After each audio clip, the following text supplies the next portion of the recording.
मैं Sant Kumar Meena, assistant professor, government college Mandphiya. आज हम मनी एंड फाइनेंशियल सिस्टम का चैप्टर 14 ई बैंकिंग सर्विसेज पढ़ेंगे। ई बैंकिंग सेवाएं। सबसे पहले बात करें ई बैंकिंग होता क्या है या ई बैंकिंग सर्विसेज से क्या तात्पर्य है। सरल रूप में ई बैंकिंग का मतलब इलेक्ट्रॉनिक उपकरणों के माध्यम से सभी आवश्यक बैंकिंग सुविधाएं प्रदान करना ई बैंकिंग कहलाता है। डेफिनेशन के रूप में मैं बात करूं तो ई बैंकिंग अपने प्रतिष्ठित ग्राहकों को कम लागत में प्रभावी एवं कुशल तरीके से समय एवं स्थान की सीमा से परे सभी आवश्यक बैंकिंग सुविधाएं प्रदान करना जिसमें इलेक्ट्रॉनिक उपकरणों का प्रयोग होता है, ई बैंकिंग सेवाएं कहलाती हैं। आपको सिंपल सा याद रखना है कि इलेक्ट्रॉनिक उपकरणों के माध्यम से सभी आवश्यक बैंकिंग सुविधाएं प्रदान करना ई बैंकिंग कहलाता है। बात करें ई बैंकिंग के क्या क्या महत्व हैं। सबसे पहला है ई बैंकिंग का महत्व। वर्तमान दौर में ई बैंकिंग बढ़ता जा रहा है कंटिन्यू, क्योंकि टेक्नोलॉजी का जिस तरह विकास होता जा रहा है ई बैंकिंग के महत्व भी बढ़ते जा रहे हैं। पहला महत्व है 24 घंटे बैंकिंग सुविधा। बिना कार्यालय के समय के प्रतिबंध के 24 घंटे आप बैंकिंग से रिलेटेड कोई भी जानकारी हासिल कर सकते हैं, क्रियाकलाप कर सकते हैं। दूसरा महत्व है हर समय अपने घर एवं बिना समय कार्यालय में बैठे हुए बैंकिंग कार्यों का निष्पादन, यानी किसी भी समय घर एवं कार्यालय में बिना बैंकिंग गए भी आप बैंकिंग कार्यों का निष्पादन कर सकते हैं ई बैंकिंग के माध्यम से। तीसरा, बैंकों के लिए कम परिचालन लागत पर अधिक तीव्र त्रुटि रहित बैंकिंग सेवाएं। बैंकों के लिए भी इसका बेनिफिट है कि बैंकों को कॉस्ट कम आती है, भीड़ भाड़ बैंक में करने की ज़रूरत नहीं है। बैंक इससे तीव्र यानी स्पीडली और कम त्रुटि रहित सेवाएं प्रदान करते हैं इसके द्वारा। जैसे सपोज करो एटीएम है, एटीएम से पैसे निकालने में कितने मिनट लगते हैं, मुश्किल से 2 मिनट। और यही अगर एटीएम न हो के बैंक में कतार में लाइन में खड़े लग के पैसे निकलवाएं तो वहाँ कुछ संभावना भी है कि रुपए के लेन देन में कुछ गलती हो जाए, लेकिन एटीएम में वो संभावना नहीं है या ना के बराबर है। और तीव्र कितना है, या तो आधे घंटे लाइन में लगो या 2 मिनट में काम हो जाए। तो बैंकों के लिए कम परिचालन लागत पर अधिक तीव्र एवं त्रुटि रहित बैंकिंग सेवाएं भी प्रदान होती है बैंकिंग के माध्यम से। अगला है प्रत्येक बैंकिंग व्यवहार पर बैंकों द्वारा अर्जन संभव। ई बैंकिंग के माध्यम से आप जो भी ट्रांजैक्शन करते हो उसका कुछ अर्जन बैंकों को प्राप्त होता है, चाहे वो कितना भी प्रतिशत हो सकता है।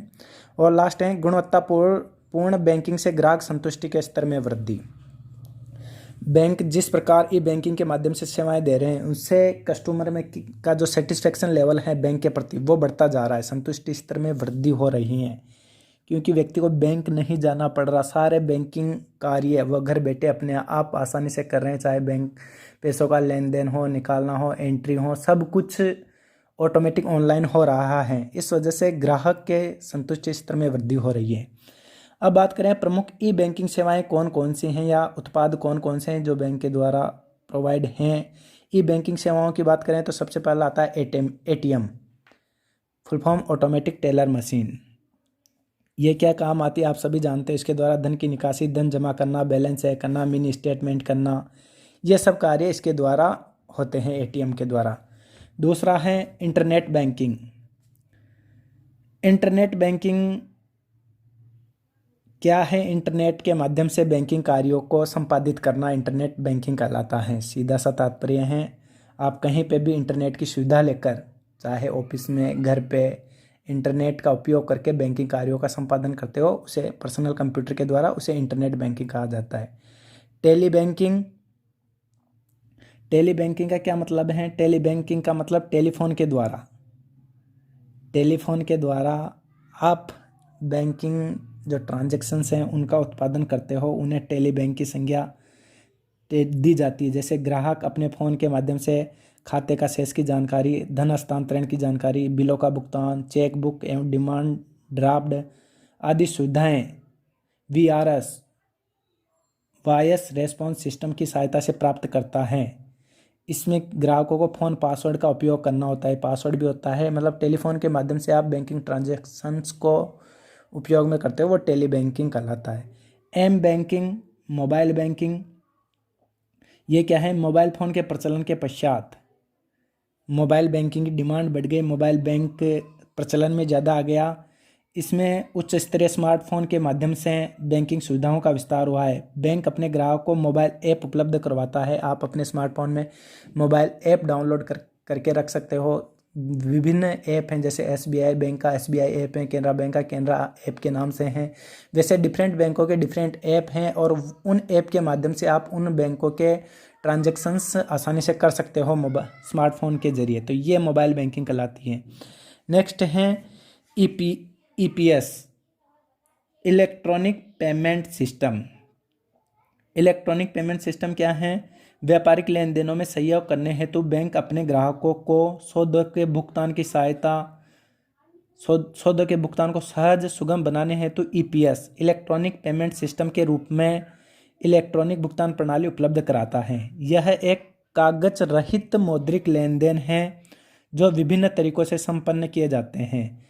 इलेक्ट्रॉनिक भुगतान के प्रमुख लोकप्रिय उपकरणों में credit card, debit card, smart card, NEFT, NEFT, ये सब इलेक्ट्रॉनिक भुगतान प्रणाली में शामिल किए जाते हैं।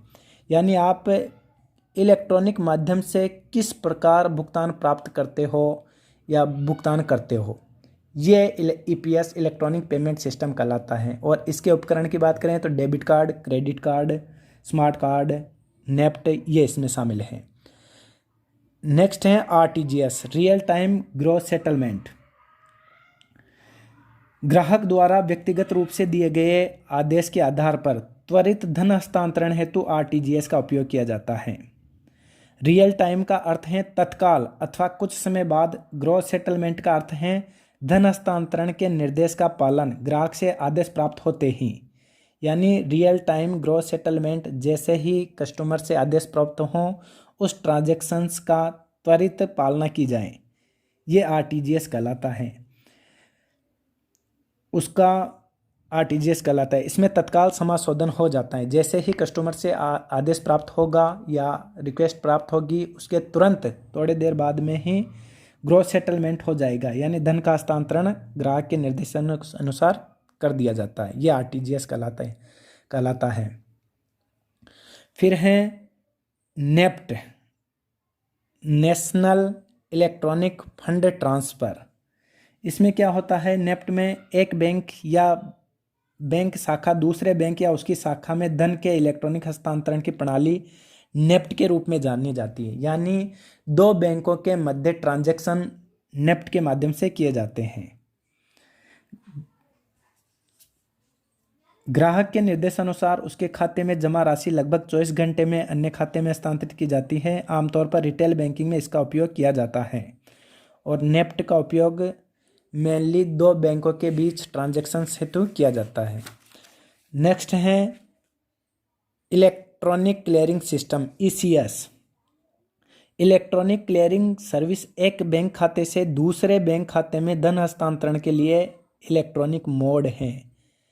यानी एक बैंक खाते से दूसरे बैंक खाते में, नेफ्ट में तो क्या होता था, नेफ्ट में तो दो बैंकों के मध्य ट्रांजैक्शन होता था। ECS में एक बैंक का, जैसे सपोज करो आपका दो बैंक में खाता है, तो एक बैंक के खाते से दूसरे बैंक के खाते में धन हस्तांतरण के लिए ECS का प्रयोग किया जाता है। यह आमतौर पर डिविडेंड, लाभांश, ब्याज, वेतन, किस्त, पेंशन, बिलों का भुगतान आदि कार्यों हेतु प्रयोग किया जाता है। तो ये कुछ प्रमुख ई बैंकिंग सेवाएं हैं। इनकी डिफरेंट जो कंपटीशन एग्जाम होते हैं उनमें पूछ लिया जाता है कि RTGS की फुल फॉर्म क्या है, नेफ्ट की फुल फॉर्म क्या है, EPS की फुल फॉर्म क्या है, M बैंकिंग से क्या तात्पर्य है। तो ये अपने को इनकी बेसिक जानकारी होना आवश्यक है। धन्यवाद।